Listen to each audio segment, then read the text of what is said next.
Oh, there we are. Hello, Darren. Hello, you all right? Yes, thank you. So we've already had a good chat already before coming and making this a live video. And I said to you just now, I really wish we'd already press record because you had some brilliant things to share. But I'll just introduce you. Darren and I used to work together with Apple in Bluewater in Kent. And we had an absolutely fantastic experience there working together. And just as I've started up this business, Darren wanted to talk to me about something that was really shocked me. And you told me that you had a lot of debt when we worked together in Apple, and I hadn't. I mean, why would I have an idea? There's no reason why that you would have told me. But yeah, I was really shocked. But you wanted to talk about this, and I'm really thrilled that you have decided to come to me and chat about this on air because you want to see if you can help somebody else. So tell us about your journey. What happened? What's happened? The story. Yeah, I mean, when you say a lot of debt, it was a lot of debt. Yeah. You know, at worst, by the end of it, 25 grand's worth. I think maybe just over 25 grand's worth, maybe 26, 27 grand's worth of debt, which wasn't, nice. But it kind of, well, I mean, it started from, when I was like 18, 19, and, the usual thing, I go and get credit cards, or got a credit card just to go and buy that one thing. And then it just kept spiraling, and I'll just pay that and I'll just get that with it. And the silly thing was, I didn't make like loads of big purchases. It wasn't like I bought this, that, these amazing things. It was like, I'll just go on holiday, or I'll just buy this, or just buy that, and that's okay. And I'll go out for dinner, and but it just kept going and going and going, and got bigger and bigger and bigger and bigger, and kind of, to the point where I got to the stage where every month that bill would come through the door and you just wouldn't want to open it because you knew, that letter was going to tell you that all your wages were gone before you'd even spent anything or done anything else. So, it was just a crazy time. But it took a long time to kind of, for me to go, I need to do something about this, because I just tried to bury my head in the sand a bit, and Sure. And then I tried things that I thought would work by like getting another credit card that had 0% finance and turning the balance over to that, but then that just meant I had two credit cards that had money that I could go and spend on, and it just got worse and worse and worse. And like you say, when I was working with you at Apple, that's where it came to a head. And obviously you wouldn't have known, because it's not like I come into work one day, I went, oh yeah, by the way, this has happened. Well, It was just one of those things. And I sort of said, I need to do something about this. I looked at it and said, I need to do something about this and get it sorted. So how many years? So you said you sort of started at 18 buying bits and bobs and went on holiday and stuff. So I'm guessing this went on for some length of time. It wasn't just a couple of years. No. So I was like 30, what was I, 32, 33, I think, by the time it got to the really, the really bad stage. You were paying it off every month as you have to anyway. Were you just settling on the minimum each time, or would it vary? Yeah, no, it'd always be the minimum. I'd always just pay the minimum, and I'll just pay the minimum, and that'll do. That's it. That's to begin with. It was just because I thought that's all I needed to do, and then by the end, it was just because that's all I could afford, was just to pay off the minimum payments. And it never really dawned on me that actually all the time I'm doing that, it's costing me more money because of the interest and all the rest of it. If somebody had said to me, it's fine to do it, but make sure you pay it off, or you overpay, or you pay just more than the minimum, then it would have been a different story. But like I said, there was nobody really there to say, don't do this, do that, or this is the right way of doing things or the wrong way of doing things. It was, So did your friends or your family not just say, crikey, how can you afford to go on holiday again, or how come you're buying another computer, or whatever? Not really. No. Yeah, not really. No, there was a couple of times my dad would go, "Oh, you've got the money for it." Yeah, I'm fine. Yeah, I'm fine. But nobody really sort of questioned me, or nobody really sort of said, "Well, you're only doing that as a job. How can you afford to do that, and that?" I just just did it, really. I And didn't were even you, think about it. what was your living situation at the time? Because I guess for a portion of that, you must have been at home with your parents as well. For the entire time I was at home, with dad. So mum and dad had separated Sure. before all of this.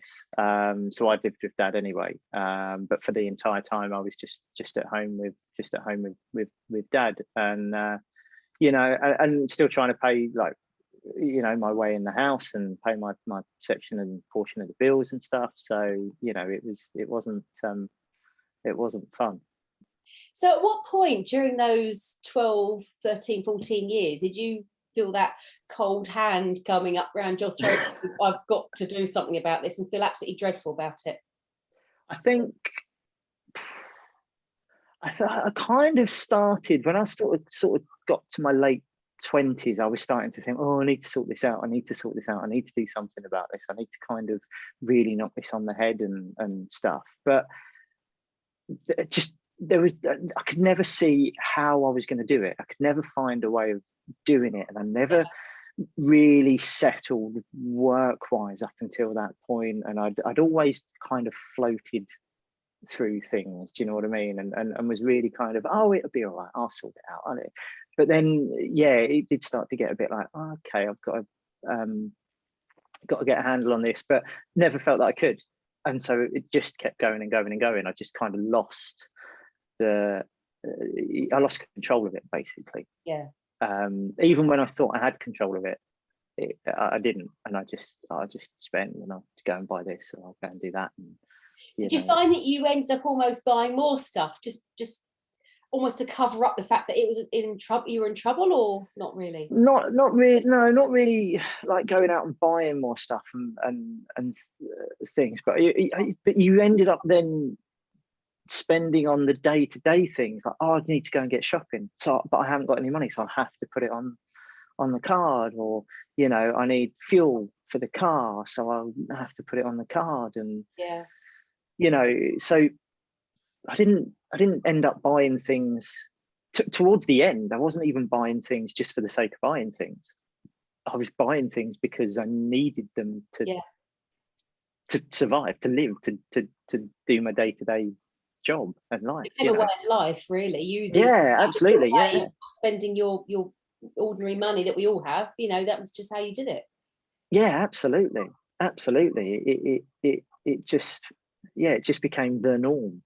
And there was no sort of like, oh yeah, I need, you know, if I do this and this, I'll get out of it. It was just, oh no, that's the way it is, and that's what I've got to do. But yet every month those bills were still coming in, and those, you know, those letters saying, well, this is how much you owe us. Like, yeah. And at what point would you say you had a proper sort of emotional reaction to it? The biggest time was when I went to go and use my card, one of my cards, and I can remember it so well. I was in Blue Water. I was on a date, and and I went to go and pay for dinner, and the card got rejected. And so I walked off, excused myself and walked off. Phoned the bank, and they said, well, sorry sir, you're well over your limit. And I was like, what do you mean over my limit? And they went, well, like, your limit on the card, you've exceeded your limit by like an extra $2,000 or something. And I was like, oh my God. So yeah, so I was like, okay, all right. And that was the big moment for me, because I had to then go and sort of sit down and sit at the table and go, yeah, this isn't a good situation. So yeah, the good news out of that day though is that the person I was on a date with is now my wife. So yeah, so there is a happy part to the story. But yeah, that was the point where I went, right, I have got to do something about this now. Like, something needs to change, and it needs to change quickly. What did you do?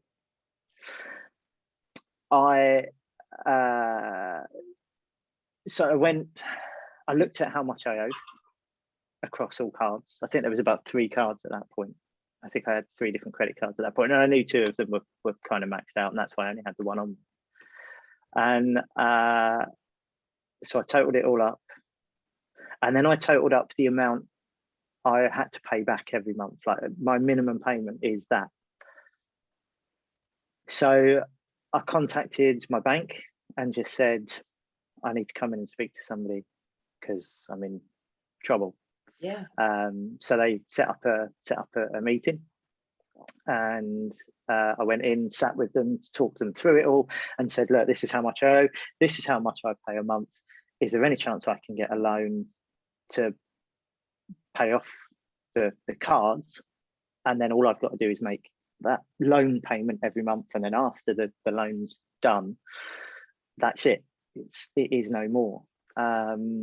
So they looked at it, and they sort of assessed it and did all of that. And bizarrely, the loan was for 27. I think it was 27,000 or something like that. And they refused it on the grounds that I wouldn't be able to make the 400 and something pound a month repayment. But you were paying. And I said, oh, I was paying probably nearly £600-700 a month on the minimums. Yeah, on the minimums. If not, well, maybe not that much, maybe not quite that much, but it was more than what they were asking for.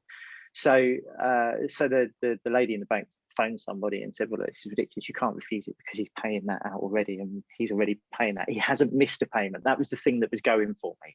I'd never missed a payment. I'd always paid at least the minimum, so it was fine. So they then agreed it. And that was the big turning point. That was the massive turning point for me, because I was like, right, now I know I've got to pay that much a month, and that is it. It's not going to go up, it's not going to go down. It's that. Yeah, and I've got no cards because they've all been cancelled, they've all been cut up. So that is it. So as long as how did you sorry, say that again? Your emotions must have changed. How did you feel about the whole thing? There was, at that point, there was relief, but there was still stress, there was still anxiety, there was still worry. Yeah. Because it was like, well, what if work doesn't go the way I want it to, and things, because in amongst all of this, I'd left Apple, and that was at the point where I was starting to pay. So I at the time I was at Apple was when I'd gone to the bank and said, I need to sort this out. I then left Apple and gone into education and working in a school. And then after about 2 and a bit years of that, bearing in mind this loan was over 5 years, 2.5 years of that, things at the school didn't work out, and I went self-employed. Right. So throughout this whole time, it was like, if I can't pay this money back, I'm in trouble. Would you wake up in the night scared? Oh, absolutely. Yeah, absolutely. Yeah. Countless nights of not sleeping, and just laying there thinking, I've got to pay this. When you get the bills through and you paid that bill, for about a week or so, you'd sleep fine because it's paid, it's done. Yeah. But then as soon as you knew it was coming round again, payday was coming and the money was, the letters would come, you'd be like, but that was it. I'd sit there, I can't sleep. I'm thinking money, and even after kind of admitting it, after that time at Bluewater, paying for that meal and not being able to, the first couple of nights after that, even though I'd let all of this out to my partner at the time, and I blurted everything out and told her everything. Well, you were a fun first date, weren't you? Yeah, luckily it wasn't our first date. We'd had quite a few at that point,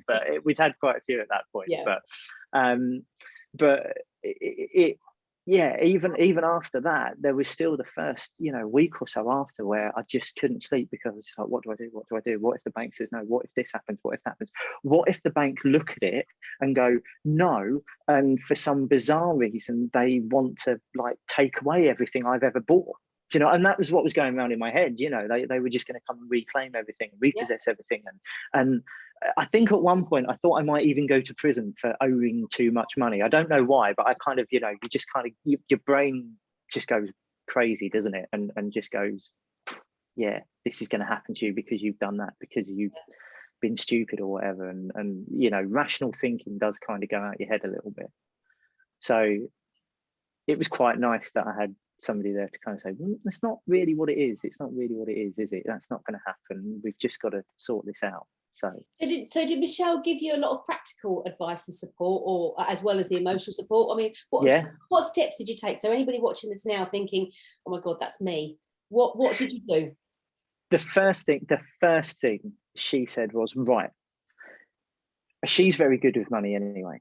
She's been really so good, like even before I knew her, she was so good with like, you know, this is how much I earn, this is what I've got to spend out on, and you know, planning and doing all of those sorts of things.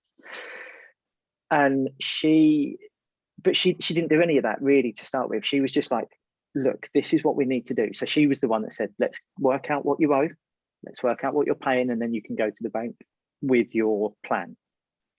So once we'd done that and they'd agreed it all, she then sat down with me and went, right, this is all on credit cards. And obviously during that time, there was all of this PPI stuff going on, you know, claims for PPIs and stuff. She said, do you think you've had any of that? And I was like, well, I don't know. She was like, well, why don't you just write and ask? And I was like, no, it's not worth it. It's not worth it. It's all my fault. It's not worth it. I've got myself into this situation. Like, it's not anybody else's fault. It's my fault. There's no point in doing it.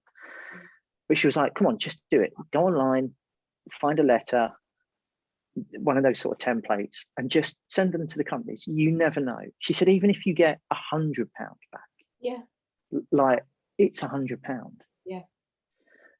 So I did it, sent off 2 or 3 letters, had a couple back. No, you know, we've looked at it, but doesn't apply to you. But then I got one back, and again, I remember that day. I got one back from the main bank that I owned money to, and the bank that I took the loan out with. And it said, yeah, we've looked into this, and actually you're right, you know, that you have got a claim here. We've kind of gone through over the years, we've calculated it all.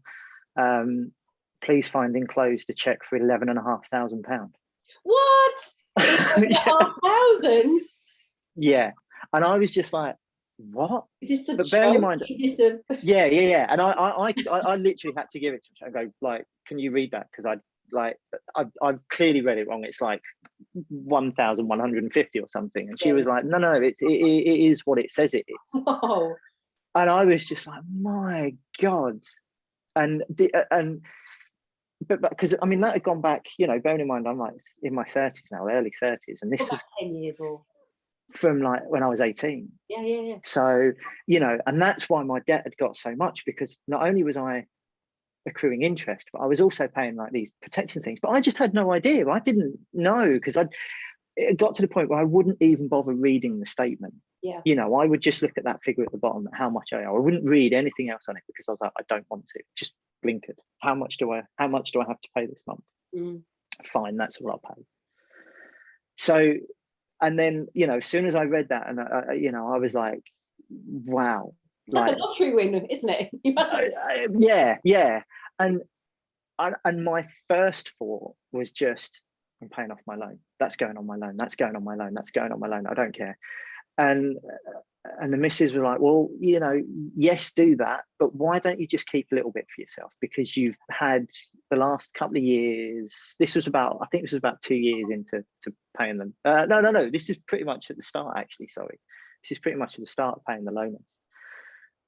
So she was like, you've had all of this time where you've not had money, and you've not. Why don't you just keep a little bit? Put it away. Don't spend it. Don't go mad with it, but just keep a little bit for yourself. Just keep £1,000 for yourself. Just put it away, forget about it. It's there. And then if there is something you want, why don't you go and buy it? You can treat yourself, but don't just, you know, spend something straight away. Yeah.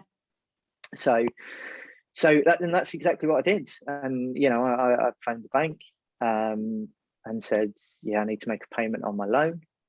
And the guy said, how much for? And I was like, yeah, 10 £10,000. And he went, oh, that's quite a big payment. And I was like, yeah. He said, oh, okay, fine. Did it, did the payment.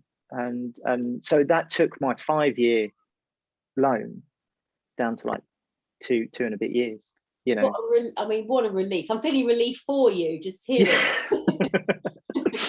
Yeah, like massive, because he was then, on the phone, the guy was like, well, you can reduce your payments now because you don't owe as much on the loan. You can reduce your payments. And I was like, no, just leave it as it is. I'm still paying that much a month. I still want it to come out same day, same amount.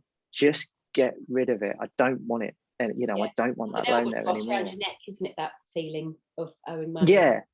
And it was, like you say, you feel that kind of noose around your neck because you owe all that money, but that just tightened it a little bit more. It didn't take it off. The rope was still there, but it was certainly loose, and I could breathe, and I was sleeping better, and things were looking up, and things were, I could see more of a life, because when I was at that point 27 grand in debt, there wasn't a future. I thought my life was living at home with my dad for the rest of my life. Did you? Because I could never see, because I couldn't afford rent. I could never get a mortgage. How would I ever get a mortgage? So, it was, I'll be living at home with dad for the rest of my life. I'll probably be paying off this money for the rest of my life. Nobody really is going to be interested in me romantically or anything like that, because why would they? I'm too much of a burden. Oh, so that was how I felt for years. And then all of a sudden to be at this point where I've only got 2 years left on a loan, 2 and a bit years left on a loan, all of a sudden I could see like a different world and a different future. And being self-employed, going self-employed at that time was like from one scary thing to another scary thing. But it did make me feel relieved, and it kind of gave me hope for the future. So tell me, because obviously budgeting is my passion. Did Michelle work with you to create a budget so that you knew what was going on and where, and you had X amount to spend? Did you use a particular way of doing it, or did you just pen and paper and just? It was literally, that was exactly that. It was literally like pen and paper, and it was like, right, these are the things you've got to pay out for. So I'd kind of moved in with Michelle at that point. So I was like let's work out what I can pay you in right? Just to kind of like pay my way towards the house, and and then she was like, right, well, you've got things like your mobile phone. Well, you've got to pay that. You've got your petrol. You've got to pay that. You've got, your tax, your insurance, those kind of things. Sort those out. I mean, I was very lucky because she would like, don't worry about the bills. I've got those covered. Because she'd lived in that flat on her own for, quite a few years before me. So she knew she could afford it on her own anyway. She was like, it's just nice if you pay your share. Which I did, and I would always, I'd always try and pay my share. And if I ever had any spare money, I would always try and give her it and say, this is extra, put it towards, or like I'd take her out as a thank you for something, but only if I ever had the cash. Do you know what I mean? It was only if only if it was there. But yeah, it was, a lot of it was kind of pen and paper stuff. It was like, let's just write it down, let's just work it out. And then every so often we just look back at that bit of paper and go, is that right? Or is that, should I be spent? Okay, I can adjust that. And, and then when I, sorry? It gives you that control, doesn't it? So Absolutely. Yeah. And going forward, and to where we are now, and I'm sure we'll talk about where I am now in a bit, but, like, we do that even now, to this day. It's this is what we owe, this is what we've got to do, this is this is what we've got to pay, these are the bills, so let's do that. But also let's take a chunk and just tuck it away. So you do say, oh yeah, absolutely. Yeah, I mean, because when I went self-employed, I spoke to a few people that do similar sort of thing to me, and and they said, and I remember this, and again, it's one of those things you kind of remember and you always sort of have in the back of your mind, but they said, always make sure you have at least 2 months worth of money in the bank. Yeah. So that if anything ever happens, you've got a couple of months money, you know. And that's what I did. And that's what I wanted to do. As soon as I was like, make sure I've got some money in the bank so it covers me for 2 months. As long as it covers my bills for 2 months, then that's it. I don't need spending money. I don't need anything other than bill money. Essentials, yeah. So, and, you know, and I took that advice and I did it. And obviously, you know, last March, the world went nuts and the pandemic occurred. And I was like, I'm so pleased I did it, because that set me through for, you know, that helped see me through the time. And so that advice, you know, was crucial. But yeah, we still do it, you know, we still do it now. We still sort of sit there and go, how much have we got? Okay, this is what we've earned, this is what we got, let's put that away, let's put that away. And, you know, and to the point where, being self-employed, I'm like, I know every month I need to earn at least this much. Yeah. As long as I earn at least that much, I'm good. Yeah. Anything else I earn is almost a bonus, you know, and then I can either put it away or we can do things, or, you know, whatever. But yeah, it kind of, I just, yeah, like the budgeting and planning side of things now for me is massive, and I'm always thinking it, whereas I never would have before. You know, if you'd have told a 20-year-old me that you've got to, you know, think about your money and think about what you're spending and blah blah blah, I would have just laughed at you. No, don't need to think about that. But now it's like every day I'm always thinking about it. I'm thinking, okay, well, I've just done this job, so I can do that, and I've got that, and that's worth that much, and that's so I can spend this, and I can't spend that, and okay, yeah, that's coming in, so I can go and spend that, but actually that's coming out, so no, yeah, I need to. Do you know what I mean? So I think it's given you a greater respect for money, and therefore now you are self-employed, and we'll cover that just a second because it's a lovely story. Do you think that now it's enabled you to go self-employed and have that courage to do so, because it takes a leap of faith to go self-employed, doesn't it? From being in absolutely the safety net of being employed, that's quite a leap. Absolutely.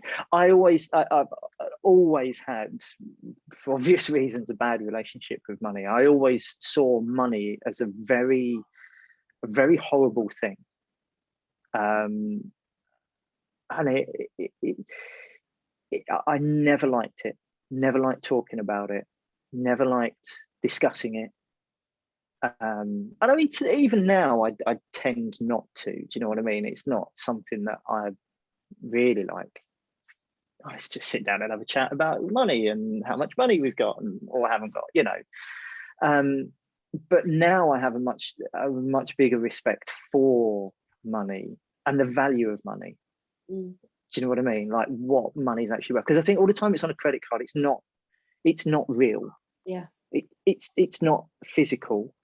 You can't see it, you can't touch it. So you kind of, it's almost like playing Monopoly. You just, I've got it, so I'll spend it. Do you know what I mean? Because it's almost like it's not really there.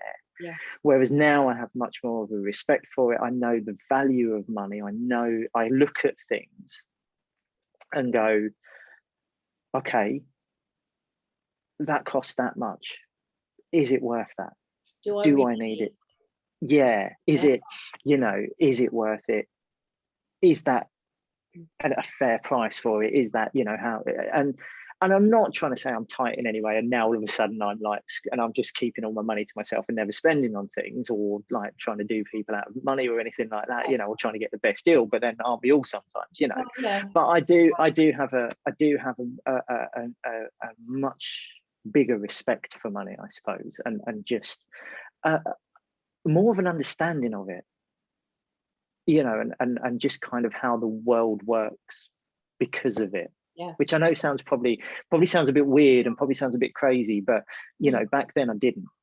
It's a massive discussion I'm looking at the minute. It's of all sorts of places. And, you know, you don't learn about money at school. You don't talk about running your own self-employed business or being a solopreneur. And you certainly don't talk about things like credit cards or, you know, earning money and how you pay for your household things. It just doesn't exist. So you know, a lot of us do learn as you go, and a lot of us get into hot water because you don't know any better, and before you know it, you know, you are scrabbling around in a bit of trouble. But I think, you know, there's a lot to be said for introducing this kind of, you know, the old-fashioned, what I learned at school, home economics, you know, which isn't just about cooking and cleaning. You know, no, wasn't born in 1950, but you know, it's more of a, how do you nurture your life in a more holistic way, which is, I think, really missing. Yeah, I mean, there was nothing like that when I was at school. Like you say, there's nobody ever sort of sits there and teaches you about these things. I think there is a bit more of a push on it now, maybe in secondary schools, but there certainly wasn't when I was at school. I think the only time we ever did anything to do with banks and money when I was at school was, I think, like HSBC or Midland Bank, whatever it was then. I am that old. Came in and said, if you open an account with us for just £1, we'll give you a football. So I was like, here's my £1, where's my football? Do you know what I mean? And that was kind of it. Do you know what I mean? That was my knowledge of banks. If you give them £1, they might give you a football. So, you know, it was kind of that was it. And like you say, there was no other sort of education and things at the time. And obviously, you know, like, kind of makes me, you know, I'm not trying to say I'm old, but grew up at a time where there wasn't the internet like there is today. You know, it was a kind of a new thing, and there wasn't phones and mobiles like there were, and the information out there. So you were literally just kind of doing it yourself, you know, and you were just kind of fending for yourself. And if you found out stuff, then you were lucky, and if you didn't, you just kind of thought, well, that's the way it is, and get on it. And there was a big push at the time, you know, I can remember there was a big push on credit cards and loans and things like that. You know, every other advert on TV was for MasterCard or you know, Visa card, or, you know, everything was on credit. You know, you bought cars on credit, and, you know, worrying me, it's lots on gambling now, aren't they? I won't go into that, but every few adverts in the evening, it's a blooming gambling. But anyway, I won't go down that absolutely, yeah. What I like about you and Michelle is that you've clearly got just the most lovely relationship, and actually, when you are in a relationship, talking about money can be really sticky. You know, it can be really difficult, but it sounds to me like you've got a wonderful combination there of being able to very much have it on the table from the get-go, and there's no secrets, you know, and I think that's really healthy. Yeah, I'm not saying every conversation was nice. I'm not saying every conversation was roses and sweets, but, you know, there were some heated debates, and a lot of them were my fault, because I used to clam up and close up and just get very defensive, because I'd been an idiot, and I know that, and I'll admit that, and I fully admit that, and it was all my fault, but I was still struggling to admit that to myself. And so when we were talking about it, I would get very defensive very quickly, and get very sort of close up about it, and kind of, yeah, okay, you know, and be like that. But that's part of it, and I had to recognize I was doing that, and then say, not anymore, you know. And then, yeah, you know, like I say, I am very lucky in the fact that I had somebody, or have somebody, that is very supportive, very understanding, very forgiving, and just, yeah, it was just there. Do you know what I mean? I suppose right person, right time. Do you know what I mean? And it's kind of helped cement us as a couple and as a relationship, I suppose. You know, I think bizarrely, because it happened towards the beginning, not right at the beginning, but towards the beginning, I think it's kind of helped us. Had this have happened 10 years, 20 years down the line, we'd probably be having a very different discussion now, because that, you know, because that's the way things are. But, you know, she was just amazing over those you know, those first few years, and even saying, yeah, I'm going to go self-employed, what do you think of that? You know, her response was just kind of, okay, well, if you think you can make it work, then let's give it a go. You know, if Brilliant. that's what you want to do, well, then we'll see what happens. But and we did have, you know, we did sort of make a pact that, you know, after sort of 2 years or whatever, if it wasn't working, or it didn't look like things were building and picking up, then I would have to rethink, you know, my work situation, which I was quite happy with and I was quite fine with. And I suppose that almost gave me the motivation to kind of make it work as well. So I could, you know. You have got such a great success story. So in the last couple of minutes, tell me what you've been doing and what you are doing. So after getting rid of all this debt and going into the bank and pleading with them to not throw me in prison, I am now a self-employed musician, and I teach privately and peripatetically, which means I go into schools and teach in schools, both secondary and primary. And I teach guitar and I teach drums and bass, and a bit of ukulele here and there, and do some music tech things as well in school. So it's all music based. Everything's music based. And then obviously I sort of gig, and well, not at the moment because we haven't been able to. Well, certainly not for the last year. But do shows and musicals and theatre work and stuff like that. So yeah, so like the last sort of 4 years or so, 4 years I've been doing this now, have been crazy. And in that time, you know, I've gone self-employed, and as I said, I always thought when I was younger I would be living with my dad for the rest of my life, which hasn't happened, because obviously I got married, and then about 2 years ago we decided that so we got married 3 years ago. 2 years ago, we decided it would be a good idea if we moved, because we were living in a one-bed maisonette. And I was like, you see my record, love, that's not going to happen. I'm not going to get a mortgage. But we did. We applied for a mortgage. And because my business has grown and grown and grown, but yeah, we were able to get a mortgage. And then we've now moved from a one-bed maisonette to a 3-bed cottage in the country, which is really nice. And really encouraging as well, because I never ever thought I'd own my own home. So if you were to go, if you look back at your well, sort of what, 5-8 years ago, you could never be where you are now. No, if you'd have said to me, if you'd have even on that day where I knew I had to get it sorted, if you'd have even said to me then that you will, in the next 10 years, you will have got rid of your debt, bought a house, moved, set up your own business and be self-employed, I would have still said, not me, it doesn't happen to me. It's not going to happen to me, but it has. And that's all thanks to kind of being careful, thinking about things, planning, budgeting, talking to people, and just talking to those closest to you and saying this is the situation, and and we've got to that point, and we've managed to move in the middle of a global pandemic, because let's not make life too hard for ourselves, eh? Not a challenge. Yeah, but not only have we done that, we've managed to do it, and we've still managed to save, and we've still managed to put money away, and and we live apart from our mortgage, we live in a debt-free house. We don't have things unless we can pay for them. Brilliant.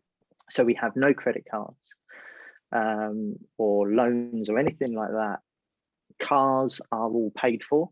We don't get them on finance or anything like that. Literally the only thing we have to spend our money on is our mortgage and our bills. As long as we've got those covered, anything else that we've got is either let's put that into savings, or I mean, even like our wedding and stuff, we paid for it all ourselves.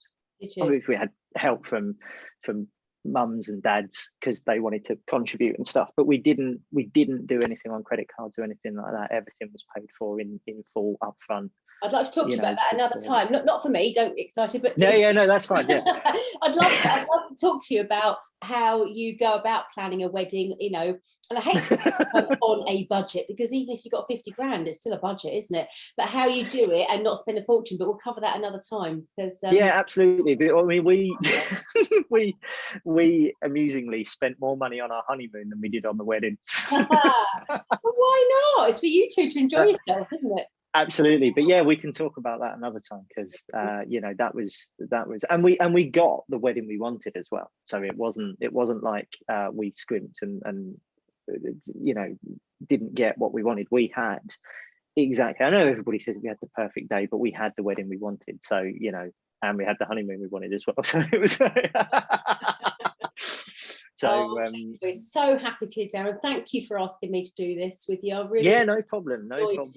I'm sure you will help more than one person, because you know, there's a lot of us out there that, you know, that need as much help as they can get. But you know, really importantly, Darren, if I fancy taking up the ukulele anytime soon, I know where to come. Well, you do, yeah, and you can always go to darrencurrington.co.uk, and there's my website for you. Well, there we are.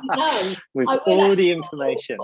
But what a fantastic! I just love the sound of it. It's just such a lovely instrument, isn't it? And you know, we were saying earlier, you know, about winning the lottery. You know, can you imagine? Just, you could still be a teacher. You could be in Hawaii with your ukulele doing a Zoom. Absolutely, just on Zoom. Just like the internet has now made my life a whole lot easier. But yeah. But no, you know, thank you for giving me the chance to kind of share this with you and you know, your followers and people you sort of work with. If ever there is somebody that wants to talk to somebody that isn't somebody they know, then, you know, I'm quite happy for them to contact me, and because I've been there, I've been through it, I know what it's like.